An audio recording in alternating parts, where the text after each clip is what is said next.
introducing Mike, he was referred to me by Gary Brown, and that puts up a high bar. So he must be really emotionally sober, and I'm really and he's going to give us some classic instruction on that. Anyway, I talked to Mike. He's a great guy. I had a lot of fun talking with him briefly, and he's well known by everyone here. Everybody always asks me, I get these texts during the week, like, oh, who's going to share this week? Who's sharing this week? And then when I ever say Mike, from Colorado, like, oh yeah, Mike's sharing. Oh, good. So we know it's going to be a good one. Anyway, Mike, I don't want to take up any more of your time. Have fun, whether you want to do 30 minutes or an hour, whatever you feel like. You want to tell your story or just talk out of this, you do what you do and have fun with it. Oh, thanks, Sam. My name's Mike Shane. I'm an alcoholic. My sobriety date is April Fool's Day, 1975. So I just had a birthday, and yeah, I'm emotionally sober. However, my wife is in this meeting also, so I really can't lie a whole hell of a lot. All right. When Gary called me and he told me what this meeting was, and he said, would you speak at it? I had to stop for a minute because I've only spoke at AA meetings, but I do go to an emotional sobriety meeting here in Denver until COVID happened. And then it pretty much disbanded. But I've actually read this essay for many, many, many years, and I quote quite a bit out of it. And it's been absolutely true as far as my life is concerned. I'm not sure really where I want to go with this, because Gary said, oh, just tell your story. And then I talked to you and you said, talk about whatever you want. And so anyway, you're going to get what you get. And as Gary told me many, many years ago, he said, you only got one story. So that's what I'm going to try to give you. I come from Madison, Wisconsin, and I was born into a family where alcohol was one of the 4 basic food groups. I'll tell you that right now.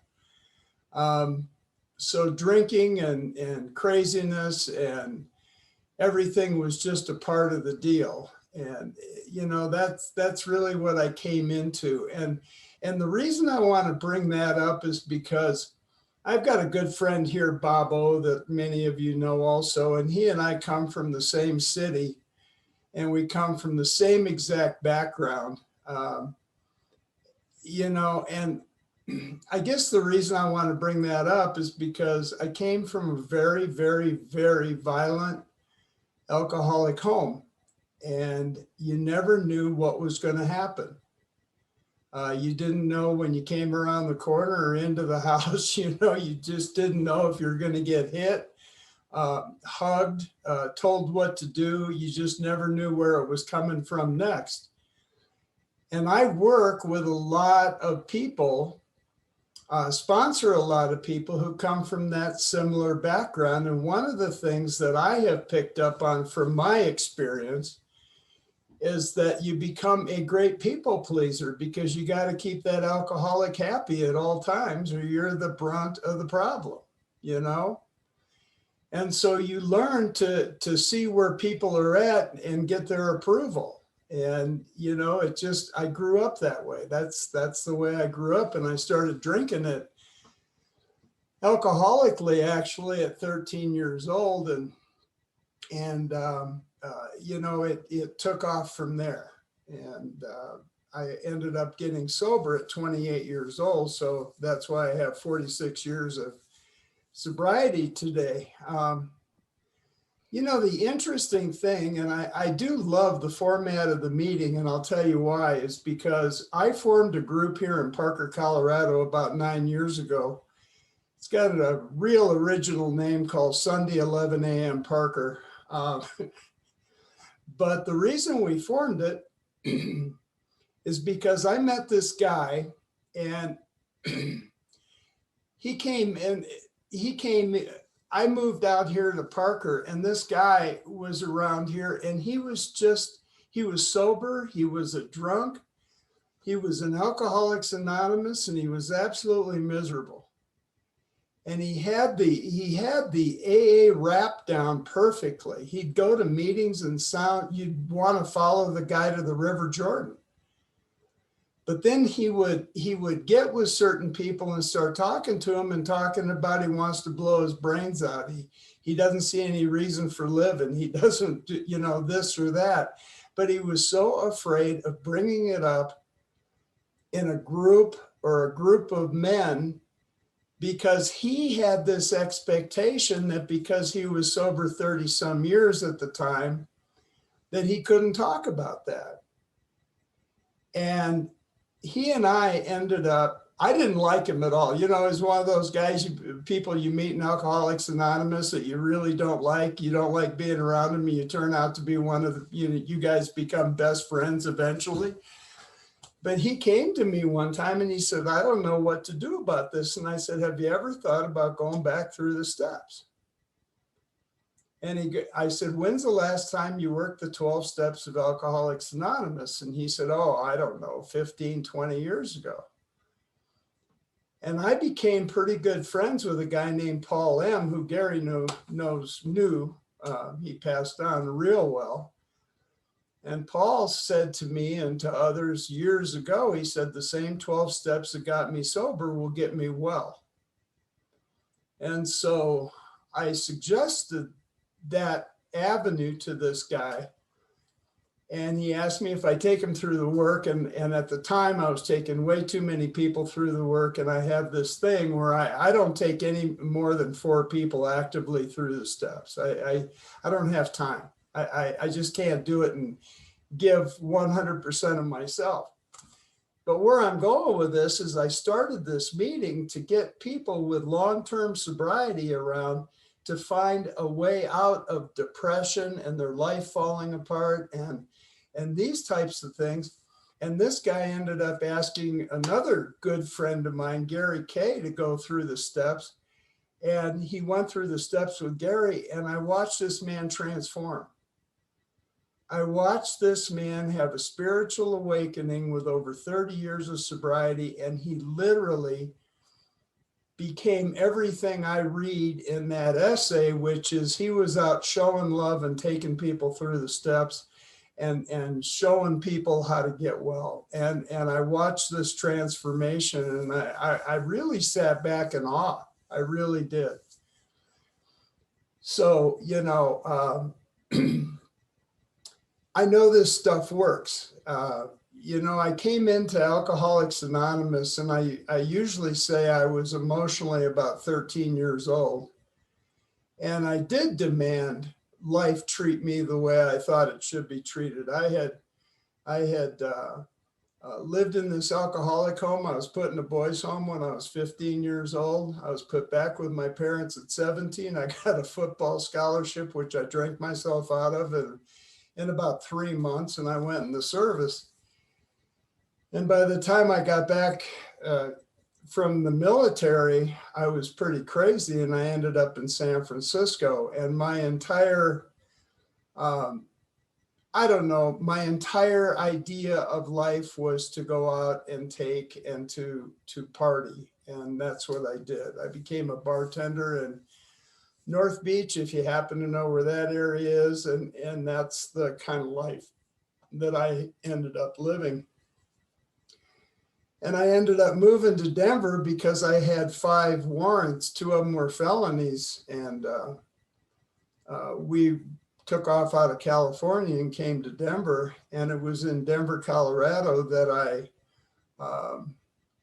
found Alcoholics Anonymous. Now, I got to say this, and I'll sort of watch my time. I'm not sure how long most people talk, but I'll watch my time here because I do want to get to mostly recovery. Is that in 1974, which is the first time I ever went to an AA meeting, I got to say that I didn't know anything about Alcoholics Anonymous. It wasn't publicized.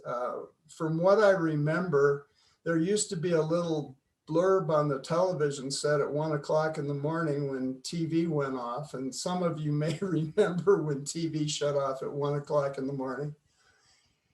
And there used to be a little thing that would say, if you have a drinking problem, we have an answer, or something like that. Call Alcoholics Anonymous. I mean, that's the only thing I knew about AA. I didn't know anything else. I didn't know it was spiritually based. I didn't know anything. But through circumstances, I crawled into the doors of Alcoholics Anonymous, and I started going to this group. And the group didn't really carry a message of recovery. What it carried was a message of, we fellowship together and we stay sober this way. And we play golf on Saturdays. And I came in off the streets, guys. I didn't even have golf clubs, so there wasn't much of a way for me to hang out with these people.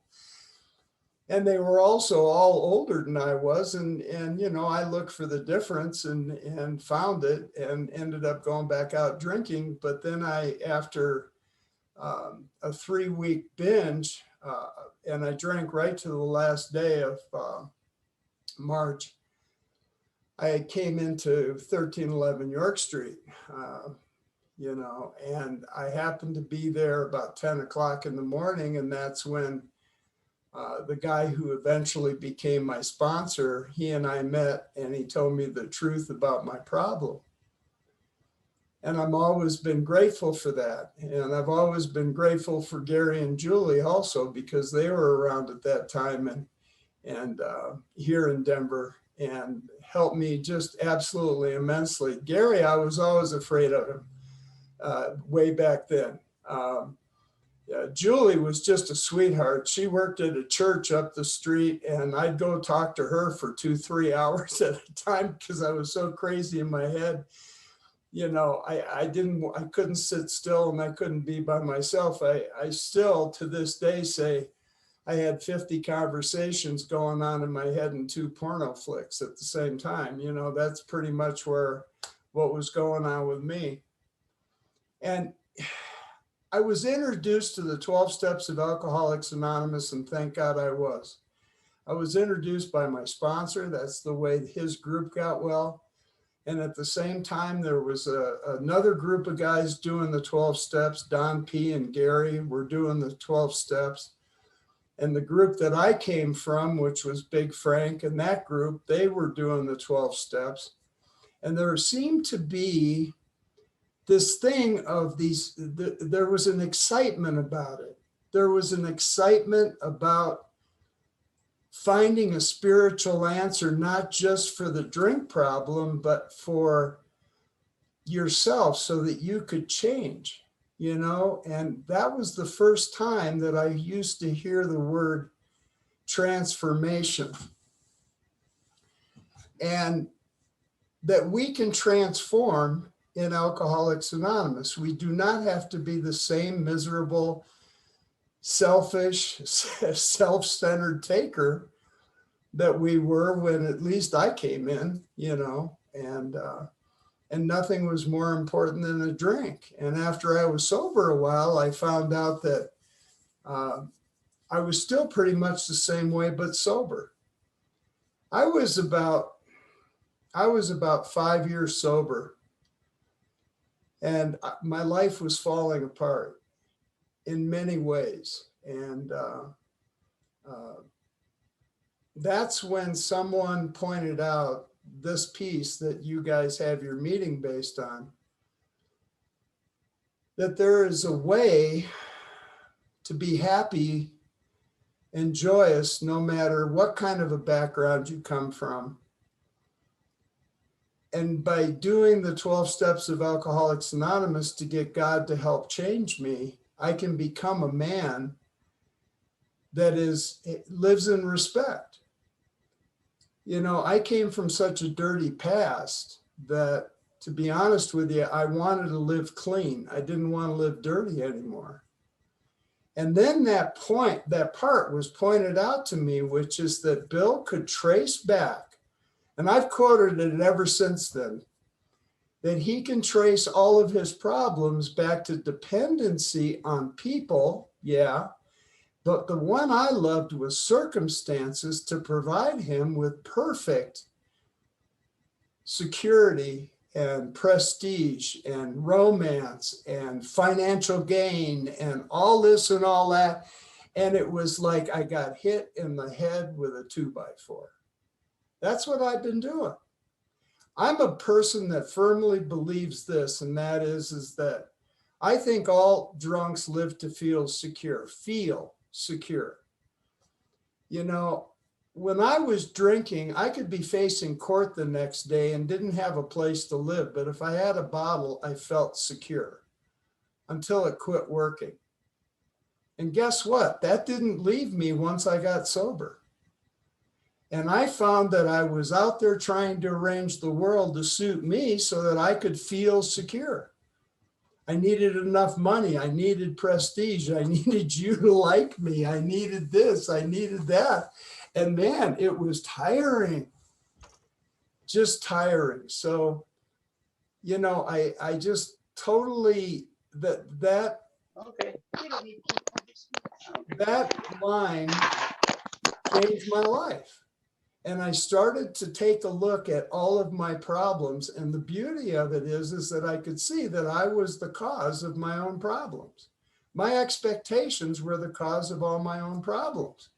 And that I was holding myself back, and that I was meeting the world the way I thought I was, and not who God wanted me to be.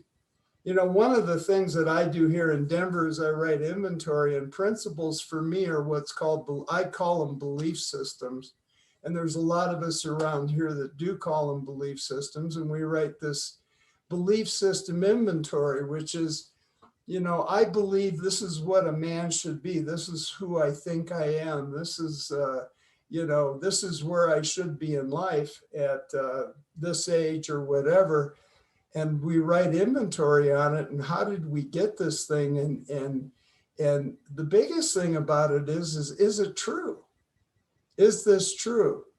You know, Mark Twain said one of my favorite lines. He said,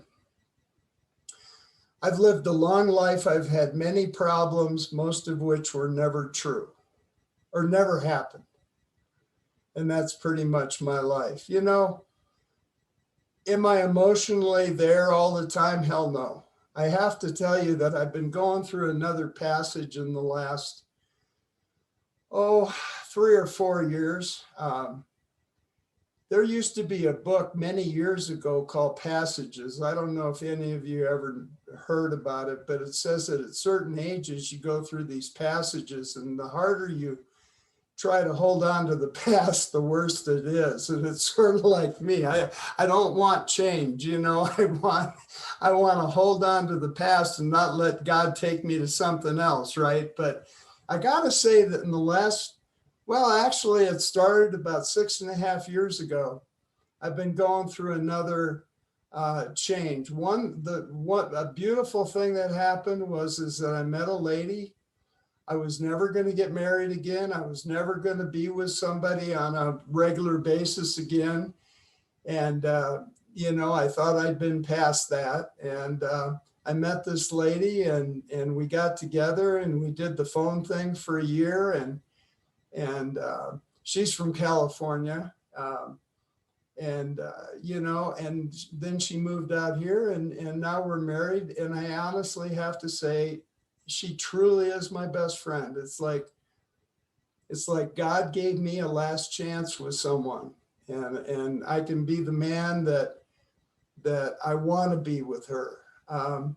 Then I got into some physical problems. I had a back fusion. I had a hip replacement, and all these things happened to me. And I was one of these guys that relied on my physicality all the time. I was almost a scratch golfer. I rode Harleys. I did this, I did that. And all of a sudden things started to change. And then what happened was my daughter, who I ended up getting custody of when she was 13 years old and came from a real bad alcoholic mother, she came into Alcoholics Anonymous when she was, I think, 25, had 9.5 years.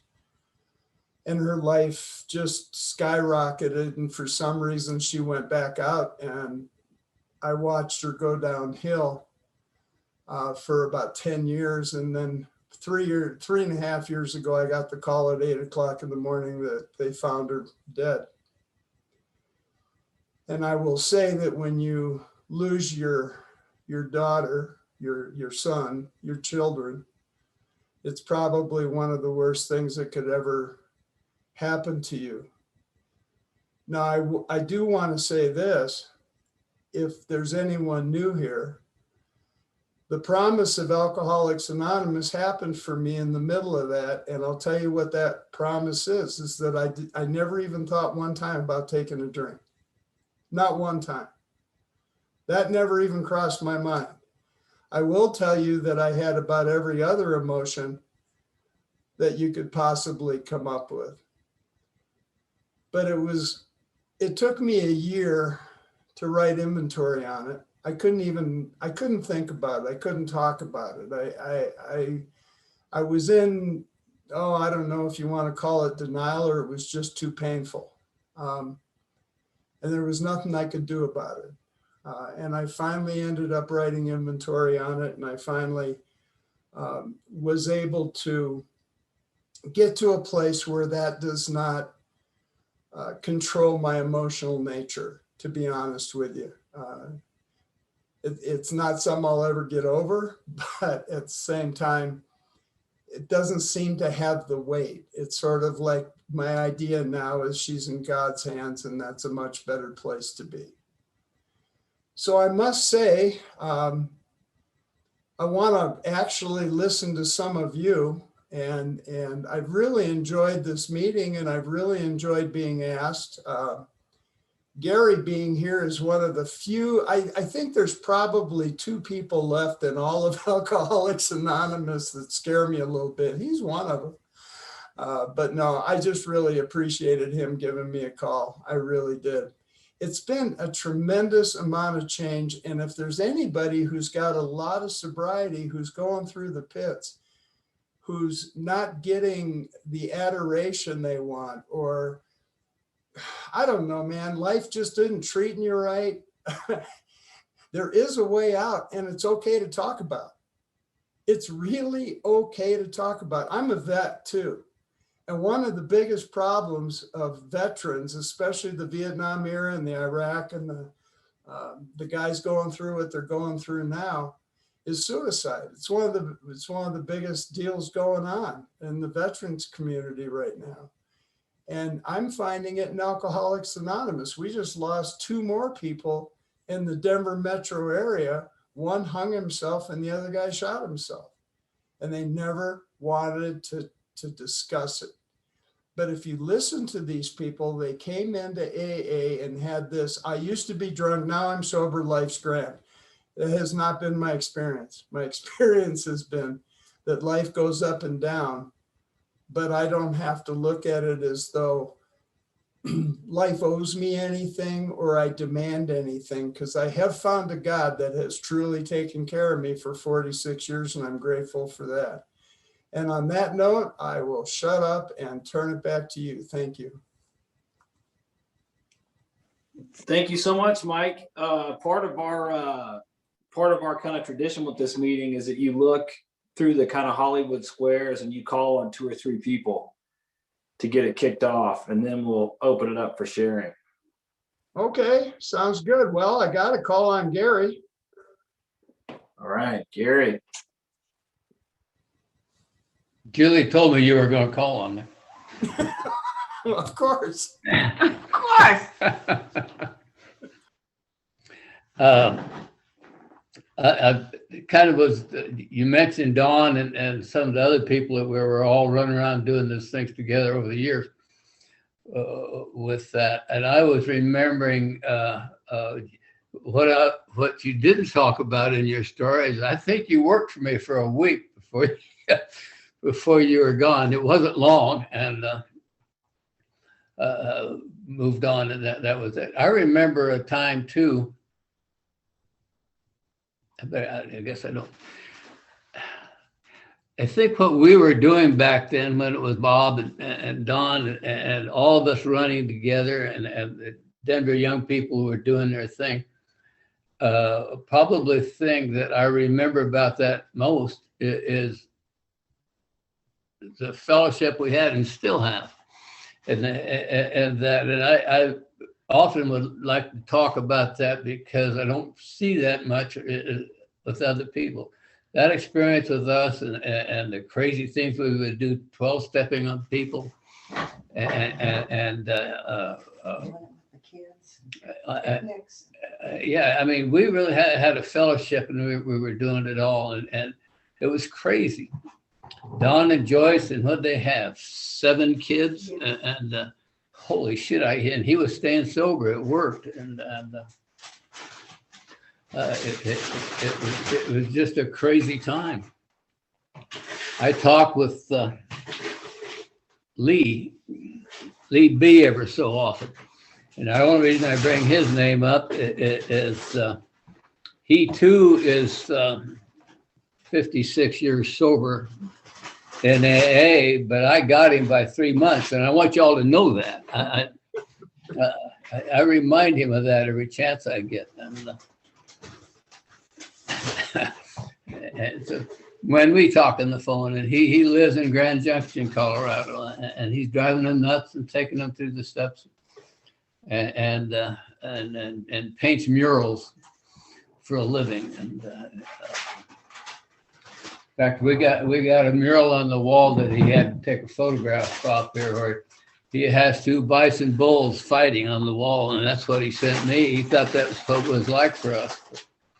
It wasn't. I think I heard about, Chris. Chris from New York talks about the impact those of us in Denver had on his life and his story, because he heard Don, and of course, and he heard Olson and a bunch of us, and some of the craziness that went through that.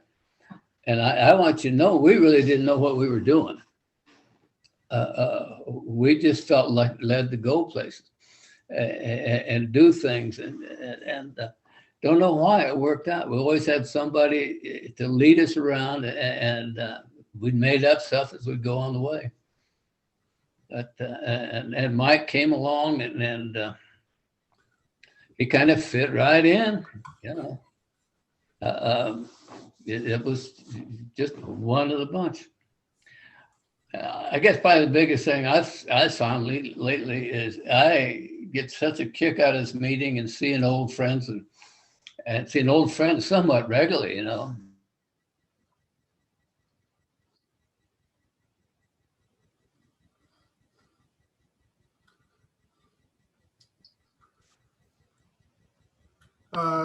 Gary, we can't hear you all of a sudden. I can't. Like my fondest memories, but I'm going to pass it on. You got to call on somebody else, Mike. Thanks, buddy. Actually, I worked for you for about 3 months. So glad you remembered that. 7 columns. You know, one of the things, I didn't know this meeting was an hour and a half. I was sort of rushing through my story so that you guys had a chance to talk, but I just got a text from. Oh man, go with your inspiration, Mike. Don't even worry about that. Just keep rocking. Whatever you feel like talking, talk. Nobody cares. Here's you know, one of the things that's so interesting for me, at least, is my sponsor passed on. I'm 46 years sober and 74 years old, and a lot of people pass on. I'm in great, you know, I'm in good health as far as anybody is concerned. But I remember Gary and a guy named Ralph Kokkonen, when I was about 2 weeks sober, had no money whatsoever, taking me down to a Mexican place and buying me dinner, and to be sitting here 46 years later and to see a buddy of mine who did that, not only did that, but has been a huge part of my life through this entire time. That's the fellowship. that's the fellowship right there. I mean, that to me is just absolutely amazing. So I'm supposed to call on somebody else. Is Derek still here? He's from around here. I know Derek fairly well. No? Derek, you're not here? Okay, well, I Derek? better. Derek Mountain, you're not here. Okay. Well, then let me call on, I haven't seen this lady in years. We were never really close, but I know who she is pretty well. We were both supposed to speak at the Louisiana State Convention, actually, or Louisiana convention or something in Louisiana just before COVID hit. And then we ended up doing it online. Mary T? I don't think Mary Steve's here. Yes, he's here. Oh, is she? Oh, good. Yeah. Mary there. Hi, Mary Thayer, alcoholic. Hey, Mary. Gosh, that was great, Mike. It was great to hear you. I I didn't think I was getting on tonight for whatever reason. The cable went out here for a while, but somehow they got it back on, and it was just to hear you. I so appreciated how you kind of talked about how this program really is one that's one of attraction rather than promotion. And I too came in about the same time you did. And as the years have gone on, there's just some real solid people that have demonstrated to me that there was a way out. And in fact, when I went through a real dark night of the soul, I called one of the Colorado people and said, "What's going on with me?" And the first thing out of his mouth was, "Have you been through the steps? Have you been through the steps? When was the last time you worked the steps?" And by grace, I work these about, once a year. And then the next question out of his mouth was, do you have a resentment, or do you have an amends that you haven't taken care of? And there was one. And he said, just do it. He didn't ask me too much one way or the other, but it was like just a shift. Let's get back, sharpen the tools. It's a kit of spiritual tools. Let's pick it up and do the drill. And I liked how you talked about there seemed to be life in the meetings. It seemed to be like we were, there was an energy. For me, when I got to be about 20 years sober, I realized that I had kind of run out of that.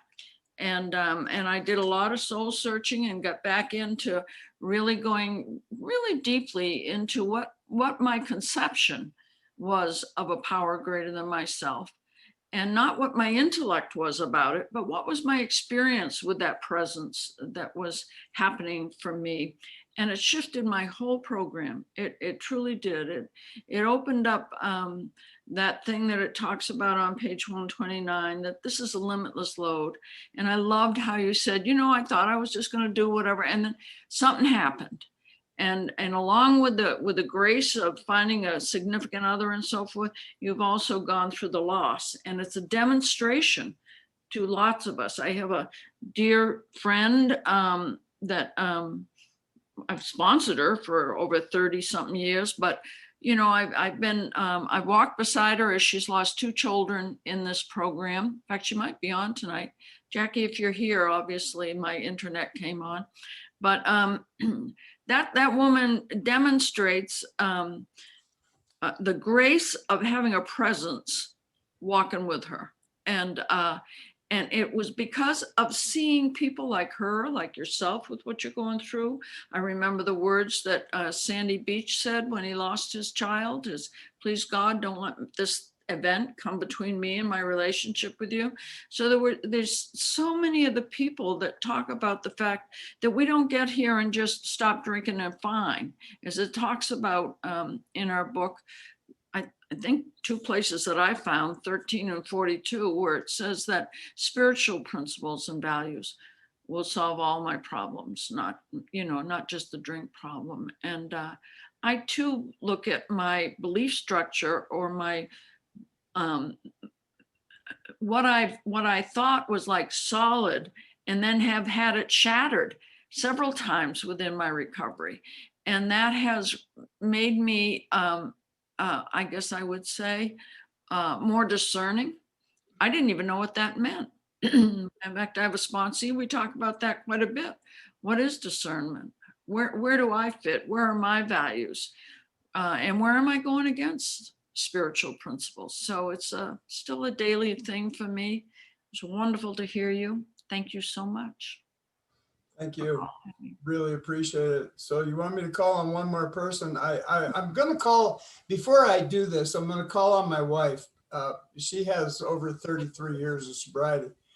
But I do have to tell you that at the Happy Way meeting, when she gets called on, they call her Saint Anna. That's because she lives with me. So they call her a saint because she lives and is married to me. How about you, Saint Anna? Anna, Oh, thank you. I'm Anna and I'm an alcoholic. Yeah, I don't think I'm ever going to live that one down. But great share. You know, I do enjoy hearing you share because it just, whatever's on your mind comes out. And it's always good to hear. I do too like the format of this meeting, the emotional sobriety, because I too, when I got here, I didn't really know what to expect other than I need to quit drinking and I can't stay stopped. I could not stay stopped on religion, on any of the outside things, you know, going to a recovery home, just meetings. So inevitably, I got here at 18 and then I left and didn't get back here till about 25. So, and I came back very defeated and really didn't want to be back. So what happened was I started to hear something in meetings. I had that little thing of willingness inside. And I heard that in meetings. As long as you can have a little bit of willingness and just start identifying, getting a sponsor, going through the work, maybe things will change for you. Why don't you try it? And so I stuck around and I loved AA my first year. And, you know, during that first year, my life changed so much. I found out I was pregnant with my daughter. And from then on, life took on new meaning. And I pretty much went through those ups and downs throughout my sobriety. I did not know how to do this sober. I was always drunk, you know, before in my life, in my adult life. So how am I going to stay sober and raise a kid? So it's situations like that. You know, I look back on my life, my daughter's 32 now, and I look back and I think there's that undeniable evidence that I had my higher power with me the whole time, the people that helped me, following the directions, and not perfectly at all. You know, I made a lot of mistakes, and but the one constant was, you know, staying connected to Alcoholics Anonymous with meetings and people and sharing what I had. You know, the people that gave me the step work and that took me through the work, they started like this. They go, if we show you how to do this, you need to carry this message and not just take. And so I had to make that promise before they would start step work with me. And it's worked ever since. And, you know, me and Mike have fun with this. We laugh at our character defects. And, you know, it's not perfect all the time. You know, we've gone through some hard stuff. And I'm facing a mother with Alzheimer's, the death of my father, and, you know, just certain family things that, you know, just life stuff that everybody has to go through. And it's scary at times. But, you know, if I stay connected and I, you know, ask in my morning and evening review, I think I'll be okay. And I definitely am going to stick around. Thanks, sweetheart. and Mike, she really upped your stock price, bro. I mean, it was already high, but dang, you got some game, buddy. Thanks, Adam. So now we'll open it up. Anybody who would like to share or ask Mike a question, please raise your hand, and we'll call on you. I'm gonna raise my hand.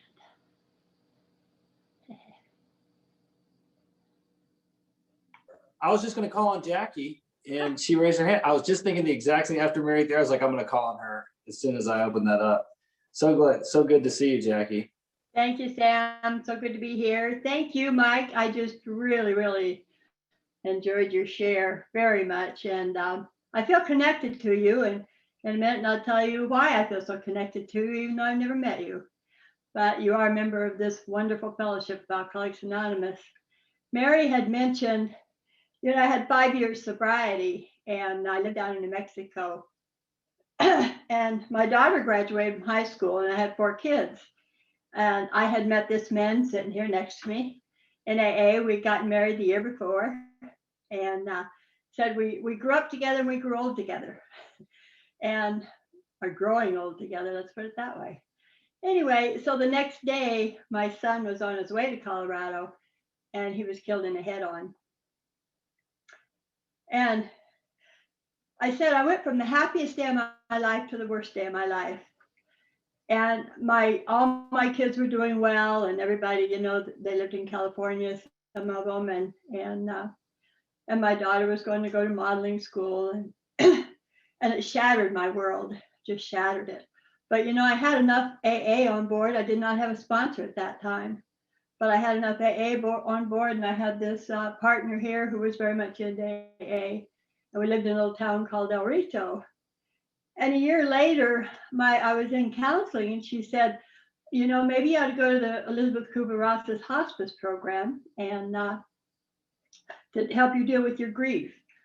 And I was in trouble and didn't know how much trouble I was in. And went to my class and Mary Thayer was sitting there and we got to talking. I didn't know she was in the program. She didn't know I was in the program. But I can remember she said, we were talking and she said, you know, my sponsor always said, think of the worst thing that could happen to you and times it by 10 and no, you don't have to drink. And she said that was it, that she would lose a child. And she said, here I was not drinking. And she saved my life. And my husband said, saved our marriage, which is so true. And, you know, over the years, it was the fellowship of Alcoholics Anonymous that grabbed me here, even though I did it poorly until I keep trying to do it well. Anyway, still doing it poorly. But doing it the best I can. And, you know, my life has had many ups and it's had many downs. And Mike, the reason I say I feel attached to you, because you live in Parker, Colorado. And in 2009, I was in Virginia at my niece's graduation. And I got a call saying my son, who lived in Parker, Colorado, had been in a motorcycle accident and they didn't think he'd make it. And I did not make it back in time to see him before he died. And I came back to Parker and I ended up staying there for 3 months because of different issues that went on. But Dave and I tried to find a meeting, you know, and you know how it is, you know, when you get that message that somebody has died. And I knew I had to get to a meeting. And we went to, finally found one and I went and there was nobody there. And she said she didn't know the meeting ever being there. So, and that was when I called Mary. Mary was in Maine. And she said, hang on, Jackie, sit right there. She said, I know somebody in Colorado. And she called Mickey. Mickey called me, told us what meeting to go to.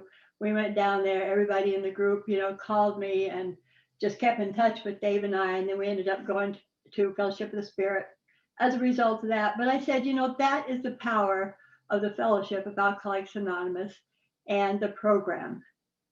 And you guys just, you gathered around me. And you know, you had not met me before, but we're all just walking shoulder to shoulder and we're all there for each other. And I am so grateful for Alcoholics Anonymous. Over and over, I just can't tell you how much every day. And I know, I really believe that we all have a journey on this earth and we never know when our time is up. And when it's up, it's up. And I know for me, I was diagnosed 2.5 years ago with stage 4 cancer. And it was the incidents that happened. I was supposed to go to chemotherapy and then I decided not to because it really wouldn't help much. And that was really, thank God for that. And he was the one that directed me in that direction. But the thing is so my daughter gave me a 75-year birthday party. And so everybody in the family came, so they figured that's the last time they'd see me, right? There was 49 people there. Well, that was in February, and in March, my little brother, who was 10 years younger than me, died of a brain aneurysm. So I was so grateful that, that's God's doing. I mean, I thought it was all about me. It was about both of us. And so everybody got to see Jeff before he died. And, my life is rich. I don't know. I said, man, I never figured I'd live to be 77. And here I am. For some reason, God's not done with me. So I just keep showing up, doing the deal, and trying to do what God shows me to do. And every day when I wake up, I say, thank you, God. We have another day. What are we going to do today? And, it's simply, I don't care how many years, we got in this program. It's still just one day at a time. Keep it simple and just do the deal. And it works. And I liked what you said, that promise that we won't even think about drinking. When I had 30 years, Don had been dead a couple of years and a few years. Anyway, I went back, I was in Colorado. And so I went to a meeting because it was my birthday. And maybe it was 33, I can't remember. Anyway, and the guy said to me, he says, I bet you didn't even think about drinking once, did you? And I hadn't thought about it, but I had not thought about drinking once. I wanted to get away, sometimes you just want a little bit of relief, but I knew where to stay to get through that. So anyway, I want to thank you so much, Mike. And I'm glad to hear you're in Parker. I grew up in Colorado, up in the mountains, and I bottomed out in Buena Vista, Colorado, where I tried to demolish the whole town in a blackout. And that got me started, even though it was a year and a half later that I got back in here, but I got here. So thank you very much. I love this meeting, Sam. Thank you so much. Hey, thank you, Jackie. That was beautiful. Would Dave like to share? Dave, can you share with us? Well, thank you. I'm Dave. I am an alcoholic and have a strong Denver connection. Lived up on Lookout Mountain for years and still have family in Parker. And as Jackie said, we met very early in our sobriety, and we just recently, about 6 months ago, celebrated 35 years of continuous marriage. And that has indeed been a blessing. And I'd like, again, to thank Mary Thayer for saving that marriage. And she knows all the details. I don't need to share it with everybody, but the fact is that Mary is very important in our lives. So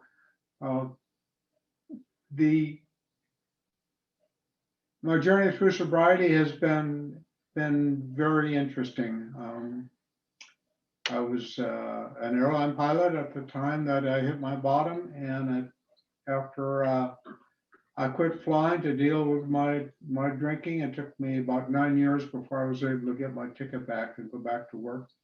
But it did retire from the airlines in 2000, and with a successful career, spent a lot of time working with the Employee Assistance Program, helping pilots who are in recovery from alcoholism or drug abuse to get their tickets back. And I must say that AA is so much more than a program for sobriety. When I quit drinking, my life became my problem instead of my alcohol, because I no longer drank. The day I quit, alcohol was no longer my problem. I was my problem. And at some point I experienced that psychic change that Carl Jung talks about early in the big book. And I'm still experiencing it. I grow up every day. I'm not quite sure what God has in store for me. Not everything are things that I would choose, some deaths, a bankruptcy, but there have been just such wonderful things that have happened in my life. And as part of my growth toward emotional maturity, I've learned that in order to get love, I have to be able to give it. And I do that. I give love and I get it. And there are some people who don't love me back, and that's their problem. They're missing a heck of a nice guy. So thank you. Thank you, Dave. Let's see who we got here. A lot of times, Mike, people don't like to raise their hand. Oh, there's Susan. Susan, you want to share? Hi, yeah, Hey, Susan. I'm Susan. I'm an alcoholic. It's my, I've come to this meeting a number of times. It's my first time, excuse me, it's my first time sharing here, though. It's very intimidating for some reason. I've been around a long time, you know, I've been sober almost 35 years. And since COVID happened, and thank God for COVID in a lot of ways, because I have found a brand new, you know, sobriety here in COVID, and I found it mostly through getting involved with the FOTS meetings and the people that have been involved with FOTS. And it's, you know, it's really like, it's kind of freaked me out because I've kind of been saying to myself, where have I been? Like, what sobriety have I been living these last years? You know, like I've been doing the deal. I haven't been drinking. I've been, you know, I guess I wouldn't say I was emotionally sober. I would say more like I'm intellectually sober, right?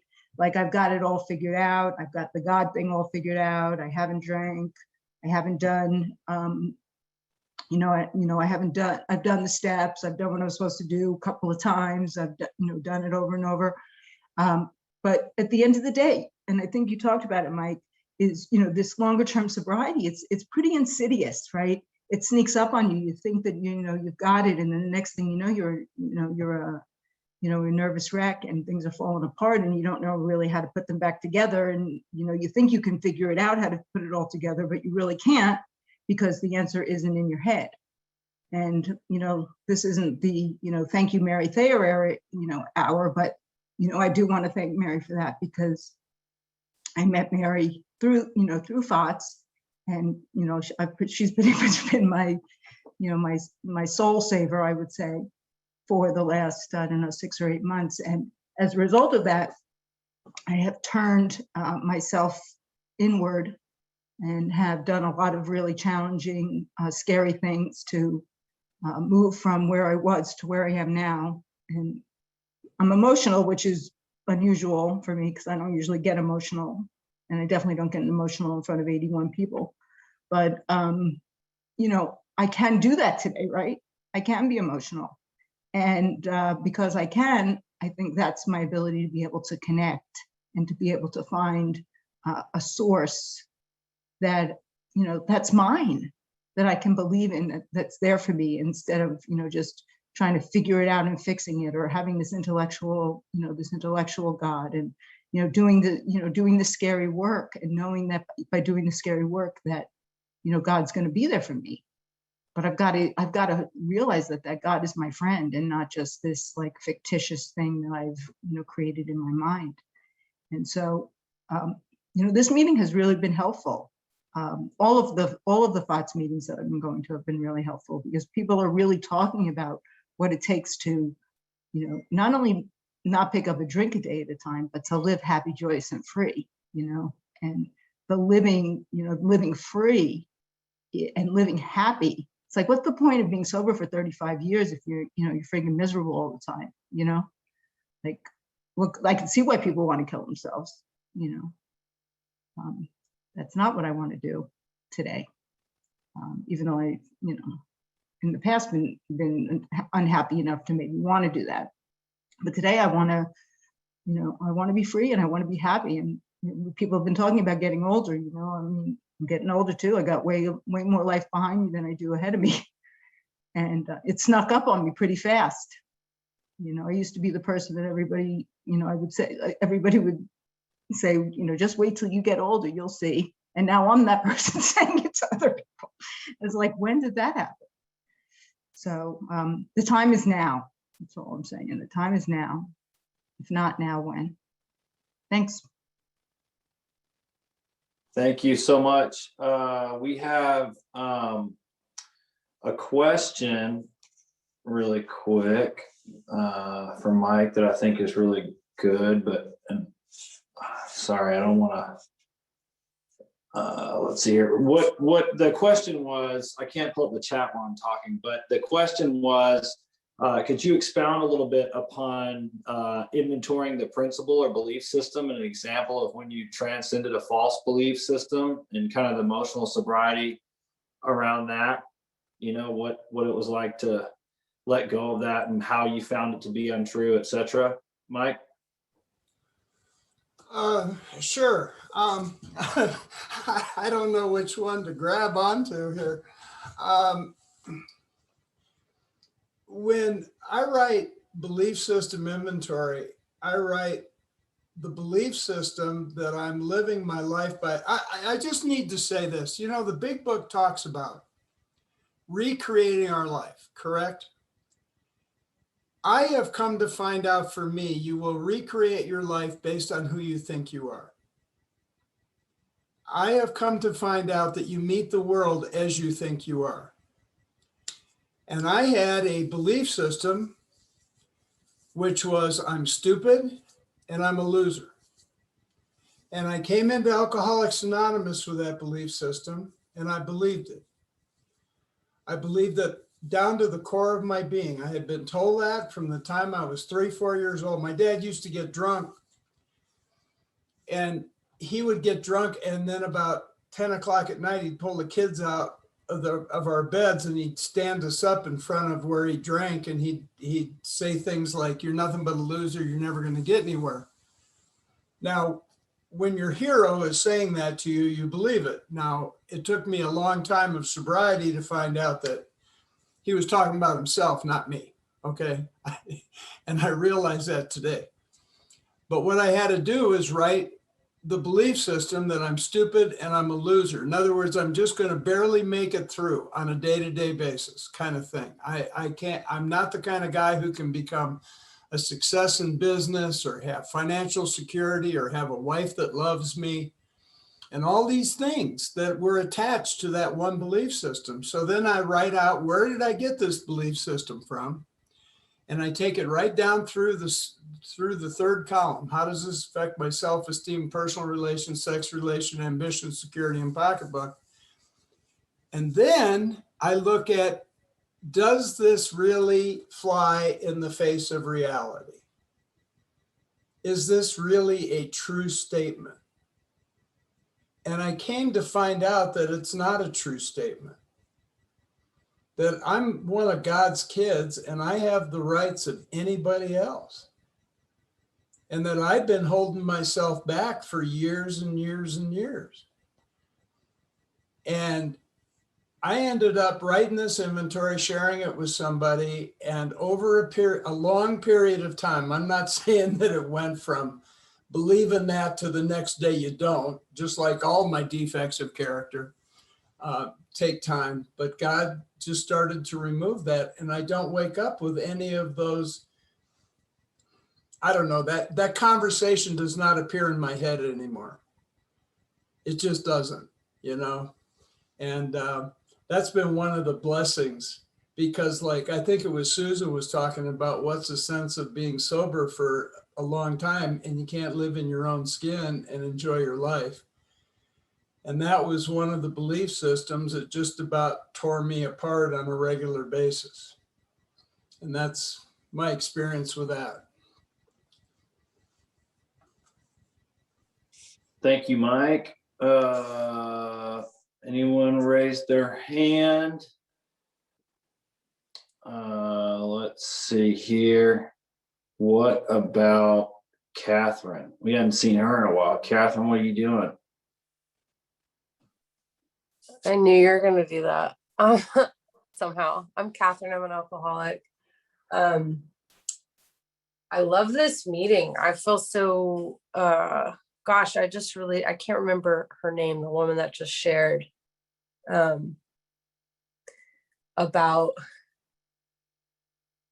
and I was a little bit late because a sponsee called and I was talking to her, about, and she's fairly new in the program, but it felt appropriate to kind of drop this bomb on her, which is like the surprise, like the alcohol gets taken away and then I get to come face to face for the first time in my life, potentially with my actual problem, which was me. And I had 3 years in January, and it's just kind of been, there's been some hits, you know what I mean? There's been a couple losses and some ostensibly like difficult things that I've had to kind of participate in my life or go through, but it's so different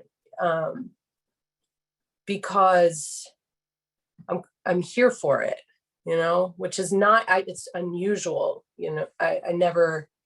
I spent a lot of my life from when I was like however old, you know, 13 to 30, pretty intoxicated, and it's a different feeling to meet something head on and just be with it rather than be pummeled by it or be you know, try to avoid it or something like that. But I've just been but the cool thing about that, and I see in retrospect so clearly how my higher power has been a part of my life, and I was always in my sobriety thus far, and this is okay, but like I was always so reluctant to ever meditate. And it wasn't, I would sit there and I would try to have any kind of like 11 step was like really difficult for me. And I would put in some effort, but then I would lose the willingness, I guess is what it was, to have that kind of practice. And in this recent, like these past few months, I guess I had the willingness, you know what I mean? And it's really changed my life. And I don't know how, like, I mean, kind of, I guess, I don't know. I think it's changed my life, at least in ways that I can notice. I feel much more calm sometimes. And it's helpful to hear everybody else share too, because sometimes things I can think in my head can become such a big deal. Like I've gotten myself into this career where I'm working like 7 days a week, 80 hours a week, like something like it's a little wacky, but I heard someone say recently that there's no big deals in sobriety, which I thought was really interesting. And I don't even fully know what that means, but I guess it means that as long as I'm, you know, kind of here doing the work, that it's okay. But I've been thinking recently too about, you know, I've got this new like little apartment, and I can open the door and there's a creek outside, and I open the door when I like do my 11th step at night. And I had the realization recently that what if I was just, you know, grateful for what I have, because I've spent my whole life wanting something else and trying to be something else and trying to drink my way into a different feeling or emotion or something like that. And it might sound sort of silly, but for me, that was revolutionary. And when I hear people talk with all this time who've been kind of through things that are just unfathomable to me in terms of how the loss or the pain, which is just, you know, it's just how life sometimes goes, to be grateful for what we have. You know, I used to think that was sort of like a bad deal, because if I wasn't grateful for something else, then I was going to get screwed. But now I can starting to see that I don't actually have to grasp in that same way. And I don't know. That feels a little rambly, but anyway, thanks for calling on me, Sam. I'm glad to be here. Hey, great to see you. Great to see you. Thanks for sharing. What about my man, Wyatt? Hey there. Wow, that's a nice surprise, Glenn. Thank you very much. Wow, it was so good to see everybody here today, and everybody, thank you for sharing. And Mike, I really appreciate your share. You and I have quite a bit in common in regards to our early drinking careers, our childhood drinking, and some in common about how that went for us. And I really, it was great to hear you, and I appreciate your experience. And I've heard your name, you know, throughout the years, and now I get to finally hear you share. So it's great to hear you. And thanks, Gary, for saying hi. You know, it's always good to see. That's one of the reasons I show up here, to see Gary and Kurt and some other friends too. And so anyway, it's a real good surprise, you know. And it's, you know, what you were saying, Mike, about the correlation maybe between sort of relapse perhaps, and specifically suicide in veterans, between, you know, not sharing on a vulnerable level, and then self-destructive behavior. like there's a connection between not being vulnerable with another human being and taking action and self-destructive behavior. And I think that there's something to that. It's been weird for me this last couple of months. I sort of found myself drifting away from the meetings. I've sort of lost the Zoom meetings. Is sort of like, I'm like, oh, well, Zoom, well, I've got so many other things I could do right now. I've got these projects I'm working on that are really important to me. I've got these things that I'm really fired up, but I'm so excited about what's going on in some of these things. And I'm like, oh, I don't really need to go to the meeting tonight, and it's a red flag. I need to start showing up and I need to start participating. So it was an honor to be called on. Thanks. And I need to not, like, I would just go to a meeting. It's like, oh, it's a big meeting with 800 people. And I can watch it while I have dinner and turn the camera off. And, I don't need to say the prayer or any of that stuff. And this is a little scary to me. I've got some time now, but I had relapsed at one point years ago, but after finishing amends, and I thought I was cured, and I'm like, I'm not cured. I remember I was sitting around looking at a picture of Frank Sinatra and Dean Martin and Sammy Davis Jr.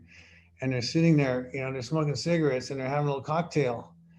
I started thinking, wow, that looks pretty good, and this is a little bit of a red flag to me. And so this has been quite a time for me. I'm beaten down, and it's been rough. And it's like, so I saw this thing on TV. They're talking about the 5 most traumatic experiences that most people have, and it's like sickness, loss of your job, death in the family, and moving and divorce. So I've had all those things. Like last February, I was diagnosed with this pretty severe illness, which they give you a life expectancy. Okay, this many years probably. And then, of course, I lost my job and I haven't worked since November of 2019. My mom passed away a few months ago, and divorced. Well, my wife and I are separated, and we're not divorced yet. We're still living here. We haven't moved yet because you don't want to move in the middle of a lockdown pandemic. So we're waiting until the death count goes down. So this is a great opportunity for some spiritual growth. We're here, we're separated, we're getting divorced, waiting around to sell the house. It's going to be a devastating loss for me economically. And so all this stuff's going on. I'm not here saying, oh, poor me, self-pity. I'm saying, hey, I'm so remember Alcoholics Anonymous, and my life is changing, and it's not always what I would like it to look like. And so my idea of what spiritually fit has been evolving over the years. And it comes to include something of what you were kind of touching on, I think, Mike, about just being genuine and authentic and participating in Alcoholics Anonymous, and not necessarily being the guy like, hey, I couldn't stop drinking. I went to AA and now I'm happy, joyous, and free. Thank you very much. No, it was not, life does have its ups and downs. And yeah, it's devastating. And I have feelings, and the temptation is to do something, with these feelings, maybe to change my feelings. And I think part of my recovery is about feeling the feelings and saying there's a message in these feelings, and why am I having these feelings, and where they, what is God trying to teach me here in this whole thing. It's not easy. I've had tears. I've had, my dreams have been crushed. Things have happened along those lines. So it's been a devastating time. However, like Bill talks about in this thing, the hobbling, these dependencies, these false dependencies. And you my experience, you don't know what you're depending on until it's gone. So I had this idea, like, this is the way my life is going. This is the trajectory. And this is the way things are. And now a lot of that's been cut away. Now I'm realizing, oh, of course, I had these dependencies that I wasn't even aware of. And so once again, all roads lead to God, to the power that sustains us through all of these ups and downs, and the program of action, which the book says it's easy to let up on the spiritual program of action. And, that's the only place in the book, I think, where it says it's easy. And I started slipping into that, these last couple of months, where I was just sort of like, I don't need to really do this right now. And so I said, I need to force myself to go to that meeting because I really love that meeting. It's a great meeting. And I don't want to spend too much time talking, but I had to get that off my chest. So thanks for giving me an opportunity. And I love you all. God bless you. Thank you. Thank you, Wyatt. So good to hear from you, man. Thanks for giving us such love tonight. What about Dave B? Yeah, thank you. My name is Dave, alcoholic. Mike, appreciated that share. It was real great. I can relate to that. You know, I'm just amazed that, you know, I got in 1974, and Julian, I think it was Gary, but he said he sobered up in 74. The AA didn't know where it was. But anyways, I was 18 years old and senior in high school. I was working underground mines and in Butte, Montana. And but anyways, yeah, I didn't know about AA. I knew about drinking. 18, you could drink then too. And I drank another 20 years off and on, and I was in and out of jails and institutes, all kinds of things, you know, till I was 38 and finally got here to Kansas City, homeless and sobered up. But yeah, I didn't. I'm just grateful that I heard you guys, you know, with long-term sobriety, and told your stories and the emotional part of life, and you know, and growing up, you know, I never grew up. I was always childish. I had them childish dreams, and I chased my instincts instead of the spiritual life, you know, so that, and I could never get the emotional sobriety. But just recently, lately, I've achieved that. I haven't achieved, you know, the success in life and all that, you know, but that's okay.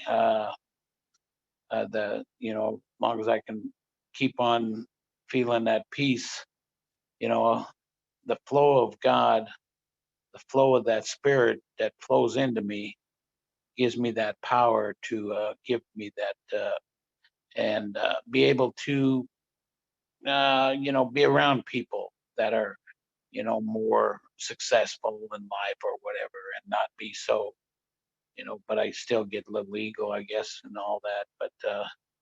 But I understand it a little bit better now, you know, and I could never associate with people like that, you know. I didn't have that social life, and you know, I never achieved the security in regards to everything, and because I was chasing personal relationships, and it was all not very good. It was all not based on. It was based on my self-seeking, selfishness, and all that stuff, and never did get to the partnership of life. Never did understand that. But I appreciate everybody. You know, it was really a great meeting. So, anyways, I just appreciate everybody. Thank you. Thank you, Dave. We appreciate you sharing. So Jill has her hand up. Hi, Jill Alcoholic. Hey, Jill. Mike, thank you for your share. It was good seeing you. I was unaware of the loss of your daughter. I'm so very sorry. I can remember, I'm thankful for you taught us how to write inventory at Ultimate Weekend, and how to dig deep. And we also looked at old ideas and principles and old beliefs. And, you know, I realized how much they actually ruled my life and my, you know, my thinking and my behavior. I had no idea. I'm living a lie. I believe this stuff that's wrong. I think the other thing I found that's been very helpful, and Gary has shared this many times, and I've just recently done this, was doing multiple fifth steps. Well, I had a hard time finding girls that wanted to do that. They were like, multiple fifth steps, not happening. Like, you don't have to do yours with multiple people, but I want to share mine with multiple people. And, you know, I found that very, very freeing. It actually punched a big hole in the ego and the pride, and I was able to see, it just got a lot deeper for me, and I was able to see more with that, you know, and that really helped me in a really dark time when I was doing everything I thought I needed to be doing, but I found that very helpful. And when I'm working with people, usually the first question I'm asking them when I start working with them is, where did they leave off? And often I do find that there are amends that are left undone. You know, sometimes start the amends process and life gets better and then kind of stop where they are. And that usually gets them turned around. But thank you, Mike, for sharing. It was a nice meeting. Yeah, that was beautiful.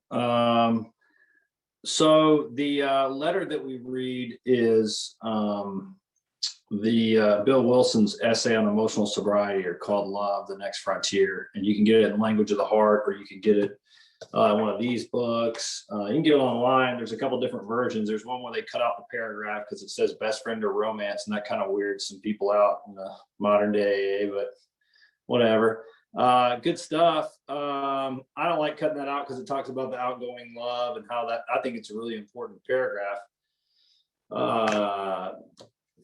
So anyway, I don't know about you guys, but that's how I met my wife. I started sponsoring her first, and I'm just kidding.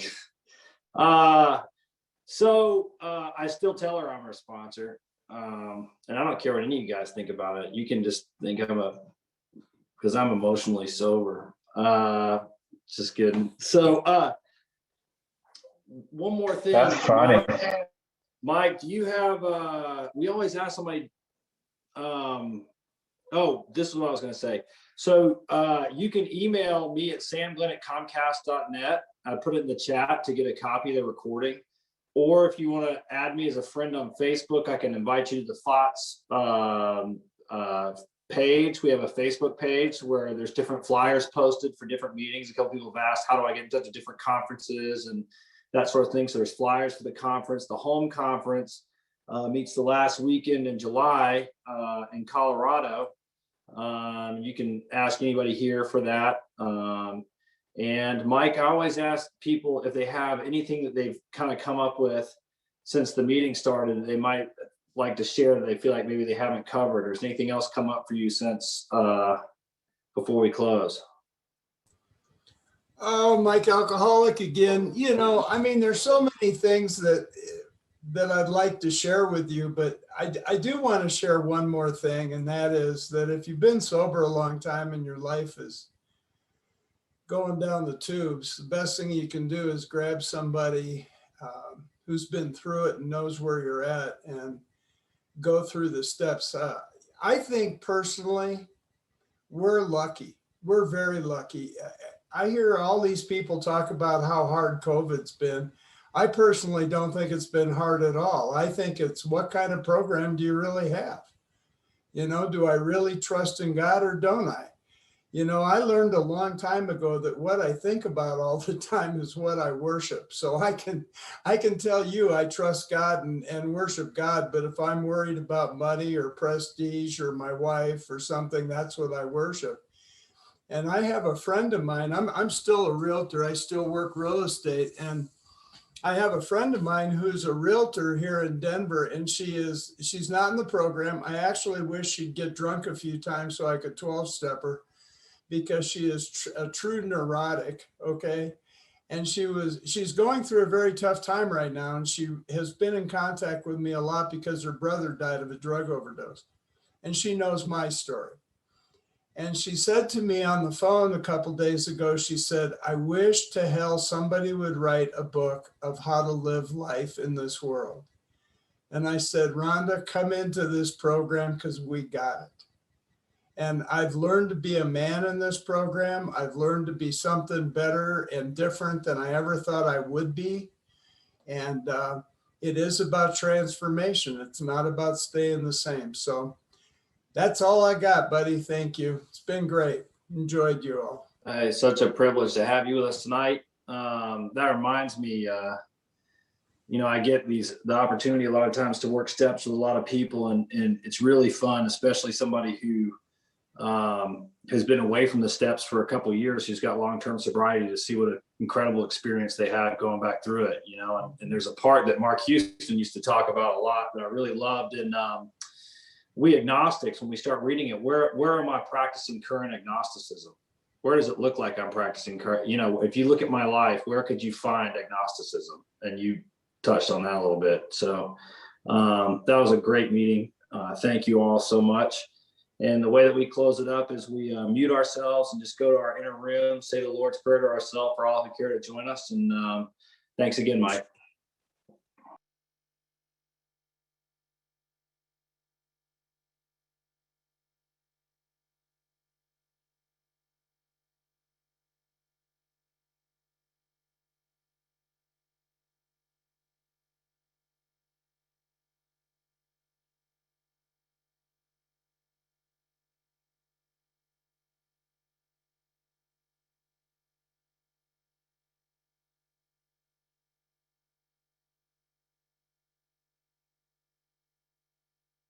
So next week we have Sharon Crane. That'll be a fun one. So join us for that. I'll send a flyer, but that ought to be a really good meeting too. So